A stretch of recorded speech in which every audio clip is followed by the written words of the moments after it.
Hi, everyone, and welcome back. For today's topic, I want to speak about wounded feminine energy in friendships, how it may be affecting you, and how it shows up. Sometimes our wounded feminine energy can really sabotage our friendships and not allow us to enjoy to the fullest the sisterhood that means having female friends.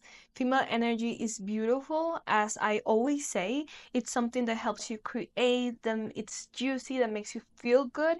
And not only within ourselves, but also having female friends can really have this impact on your life. So, having female friendships is something important that I feel like we need to work on, even to the same level as romantic relationships, because other women in our world can really improve our way of living. I'm going to give you 5 ways that wounded feminine energy may be affecting your female friendships or how it can show up. So for each one of these, I'm going to give you something that you can do to heal it, to improve it, to make it better in some way.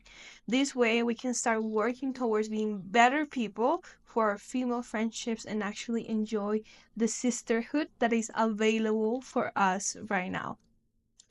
So, on today's world, we are very privileged in many ways. One of these ways is that we can actually enjoy and get the time to spend with our people, with our tribe, with our female friends, with our husbands, with our families, with our children.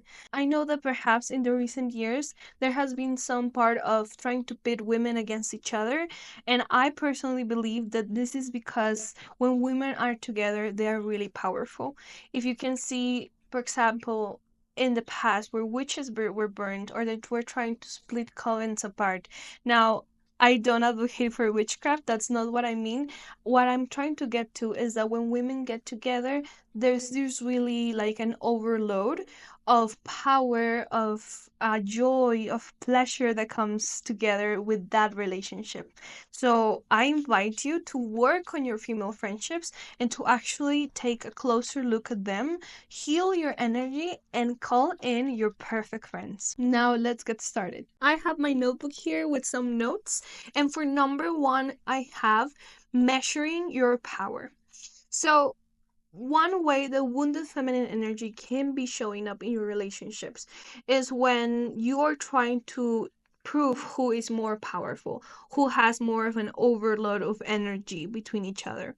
This can show up as taking a look at your friends and seeing who is more worthy, who will prevail in this imaginary competition that we create. Between us women, currently, there is no competition. There is nothing that we can get that the other one can't. When it comes to marriage, there's plenty of men out there for us to get married. There's plenty of money out there for us to get. There's plenty of food. There's plenty of love. There's plenty of, children that you can have. There's plenty of family time to enjoy together. There isn't really any competition out there. However, our mind, since we have been competing for many things in the past, our mind still tricks us into thinking that there is something that others will get that I cannot. And we will speak about that in number two as well. That is jealousy. We're going to speak about that in a minute. Now, I invite you to stop trying to compete in some imaginary way with your friends. Stop trying to measure in your power. Now, this can also show up as, let's say, there's a group of 4 friends, and 3 of them start talking and start discussing, and they start seeing who they can push away. You're gonna see that they're gonna kind of throw their little comments to see if they dislike something about the other person, and if they can actually, with the power of their speaking, of their gossiping, of their like manipulating their own friends, how they can actually remove one of the friends from the female group. This is subconsciously trying to prove us that we have power and that we prevail on top of the other. The other 3 will feel like they were powerful enough to remove somebody from the female group. Now, this is really sad, and I hate to see this happening, especially where there isn't really something wrong that happened. It's not like the 4th person did something that actually warranted them being away from their friends. Imagine how it must feel for you if you were the one in that situation. Another way that this may also show up is when women can stop talking about the things that they have achieved. So sometimes we measure our power speaking about how much money we make, our jobs, our studies, our professions, and we can't stop talking about it. It's like we're trying to prove to our friends that we are more than them or that we have achieved more than them, or sometimes even, and I've seen this, trust me, who suffers more, and then you grab suffering as if it were some type of currency. Like, my boyfriend, my ex-boyfriend was the worst, and then the other one is like, no, mine was the worst, no, mine was the worst. Oh, I've been working so hard, and then the other one is like, I've been working harder, I've been working 40 hours, and the other one's like, I've been working 50 hours. It's like, really? Really, first of all, suffering shouldn't be currency in any type of a scenario. And also, we are not in competition. Whether three out of the four are married, whether two out of the four have children, whether somebody receives flowers weekly, whether somebody has studied and for some reason they get a job that is high pay, it's okay to talk about these things and it's okay to encourage your friends to have these things, but never do it from a place where you're trying to be on top of the others, trying to compete, trying to show that you have more power, trying to show that you're stronger with your manifestations and your intentions. Never measure with your friends. Friendships are there to encourage, to help, to build more life and energy within you. They're not there to prove yourself. You're not proving yourself to anyone, not even your friends. For number two, we have a very common one, and it's jealousy and envy. These ones are really delicate, girls, and I want you to pay close attention to these ones, especially because this can be a blessing in disguise. Let me explain. Whenever you feel jealous of a friend, recognize it. You can sit quietly in your bathroom with your journal, think about it. What is it that she has that I want? Is it a new purse? Is it the job? Is it the happiness? Is it that she's going on vacation to, I don't know, Costa Rica or something? What is it that she has that you want? Now, write about it, write it down, see how you feel in your body, and work on the limiting belief of scarcity. For some reason, if you're jealous of someone, this means that there's something that you want. There is a new desire coming up for you. And this is actually a blessing because a new desire is God and your soul pointing you in the right direction. Follow that path. See what you want. Do you want to take a vacation? Okay, start manifesting it. Start thinking about it. Start working on ways that you can actually achieve this. Take jealousy as window shopping. It's like you're going to the mall, you see something that you want, and then you're gonna get it. Never, ever, ever feel those negative feelings against someone. They're just showing you. It's like God is flirting with you. He's showing you what is there for others that can be there for you as well. It is actually a beautiful thing that we can take this ugly feeling and turn it into a blessing, into something so magnificent and so nice for our own lives. Now, it is normal for women to always want and desire.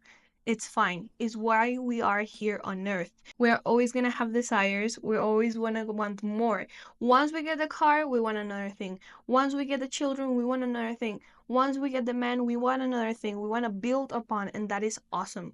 Now, take these feelings as a sign of what is next. What is it that your soul wants and that your soul desires? And I invite you to really work on your scarcity mindset. Because if you are feeling bad that somebody else is getting what you want, that means that subconsciously you think that there isn't enough for everyone. So journal on it, write on it, really, really work on breaking down those. Because I assure you that in this world, God has enough love, enough energy, enough money, enough travel, enough everything for you. Number three is one that actually shows up when you start your spiritual journey. Let me explain. I call this the spiritual high horse. When you start actually working on yourself, doing inner work, learning about manifestation, energy, all of these things, you actually can fall really easily into the trap of feeling better than everyone.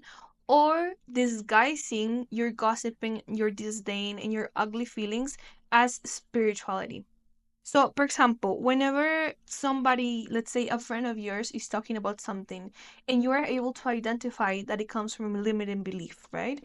Instead of just identifying it, noticing that now you have new information, you actually judge the person.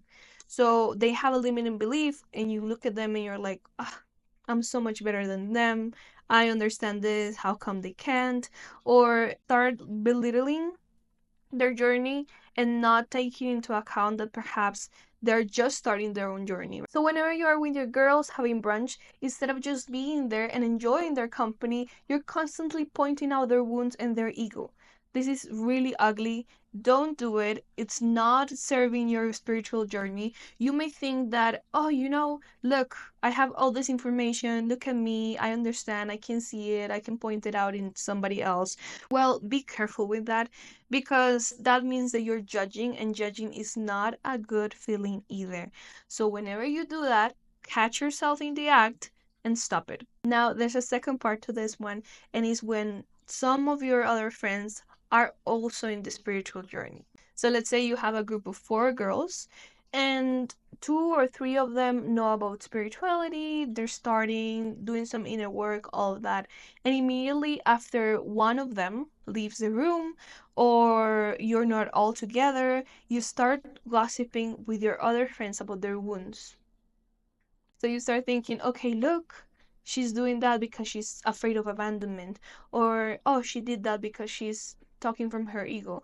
Or, look, she hasn't been able to heal this wound. Or, look, this wound is making her so low vibration right now. Stop. Stop. Don't get on the spiritual high horse. I assure you that many things that some other people have healed, you haven't. And that perhaps your friends can also see in you some wounds that you haven't healed. You don't want that for yourself. Don't put that into the universe. Whenever you're judging someone, you're subconsciously telling Source, God, that it's fine to be judged as well. For this, I have an exercise, and it's whenever you catch yourself seeing this in others. So you see somebody speaking from the ego, you see somebody with their spiritual wounds, you see a trigger or an inner work opportunity. First of all, you don't have to point it out to them unless they request your opinion. And do this exercise. Yes, just like me. This person has triggers just like me. This person has wounds just like me. This person is triggered by X, Y, and Z. Maybe they're triggered whenever her partner doesn't answer her text. I may have been triggered in the past whenever my partner didn't tell me where he was going to be that night, right? There's always some version of triggers that we have that we may have healed or that we still need to heal. So instead of sitting there and judging, do the just like me exercise. She has things to heal just like me.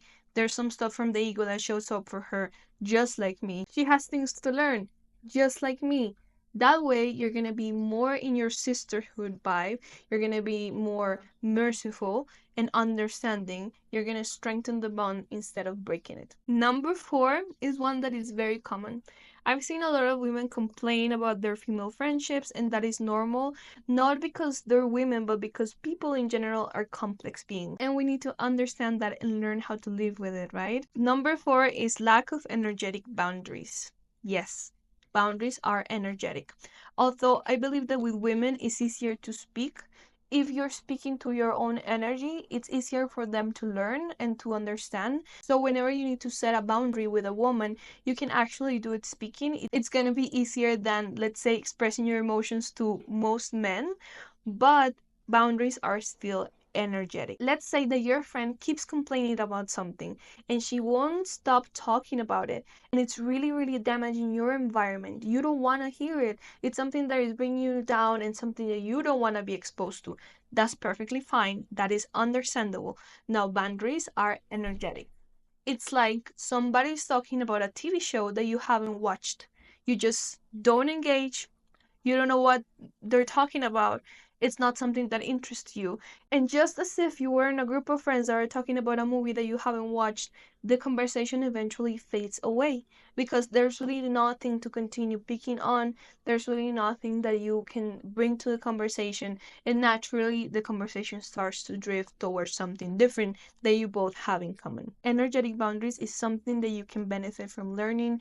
This is something that usually takes a bit longer and is more when you work on yourself and your worth in your life, what you're available for. Usually these things come naturally and they bleed through your relationships, your friendships, your life. It usually comes all together. So work on your energetic boundaries for everything, for your partner, your partners, your family, your friendships, and you're gonna see a huge change. Now, be kind to women. You know that we are emotional beings. You know that we open our hearts and our lives, that we have ups and downs, we have cycles and hormones and a bunch of things.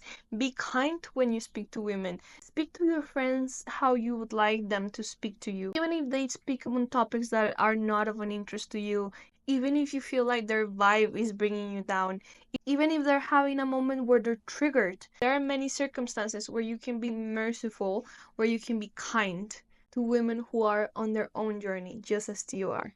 I want to add a bonus point after this number four, and that is that you're not gonna be a friendship match with everyone. It doesn't mean that you're gonna be friends with every single type of woman. It doesn't mean that you have to stand every single thing that your friends do. It is very similar to when you are manifesting a husband or a life partner. You need to be clear on what type of friendships you want, what things you're available for. Be specific with how these women look. Make a love list. Write a list of the things that you want in a friend, some things that are non-negotiable, some red flags that you're gonna notice, and then you're gonna just move away from that friendship. You have the right of moving away from them, they have the right of moving away from you. Just make sure that you have clarity. Be very clear on what you want. Now, I have a free guide down below. There is a link. This guide is mainly aimed to help you gain clarity of what you want in your life. You can definitely use it for friendships, for love, for money, for everything. So if you would like to be clear of what you want in a friend, go ahead, download the guide and follow the instructions there. And now for our last one, which is number five, I have do not give unsolicited advice and keep yourself in check. I know it's very easy to see flaws in someone else. But sometimes, just sometimes, we are the problem. Maybe you are the one who hasn't stopped talking about your ex. Maybe you are the one who still complains and complains and complains and brings down the vibe of the group. It is very important for us to be able to identify this. Identify whenever something triggers you as well. Whenever they do something or say something that triggers you. Go deep and heal yourself. I have a meditation down below as well that is called Heal the Void. This is going to make you go deep into your own bad emotions and help you replace them with something else. It is really, really sad for me to see women losing other women as friends and losing that sisterhood over their triggers and over their own behaviors. There are definitely some things that you could improve, and I encourage you to be better for your friends. You have to be better for yourself, for your husband, for your friends, for the world, for your future children, for your current children. Always improve on yourself, on your triggers, on the way that you speak, the way that you portray yourself, the way that you love yourself. If you love yourself, you're doing the world a favor. I'm gonna say it again. If you love yourself, you are making the world a favor. And for unsolicited advice, it's pretty straightforward. Unless somebody asks for your opinion, unless somebody asks what they can do about their situation, I do not recommend you to go and penetrate their energy with your what you will do, what you have learned. Don't force them to hear you out, right? Whenever somebody wants to learn, wants to heal, and wants help, they will come to you. They will open the door. They will ask you, what can I do about this? What would you do? How would you help? Then you can actually give your advice, not before. Do not give unsolicited advice. It's really, aside from masculine, it's just annoying. It's just something that isn't gonna go right, isn't gonna sit right with them. If they want to bend, if they want to speak to you and you have a threshold where you're fine with it, then go for it. If not, then follow the step that I told you about the energetic boundaries. Set your energetic boundaries, but do not push your learnings, your feelings, or your advice onto anyone unless they ask you for it. And I remind you, I have a free guide in the link below. I also have two meditations, one to heal your triggers and one to speak with your higher self and achieve that clarity on what your soul wants. Awesome, guys. This is the end of the video. I hope you found this helpful. If you have any questions regarding female wounds in female friendships, please comment down below. I'll be answering all your comments. And yeah, I'll see you around. Bye.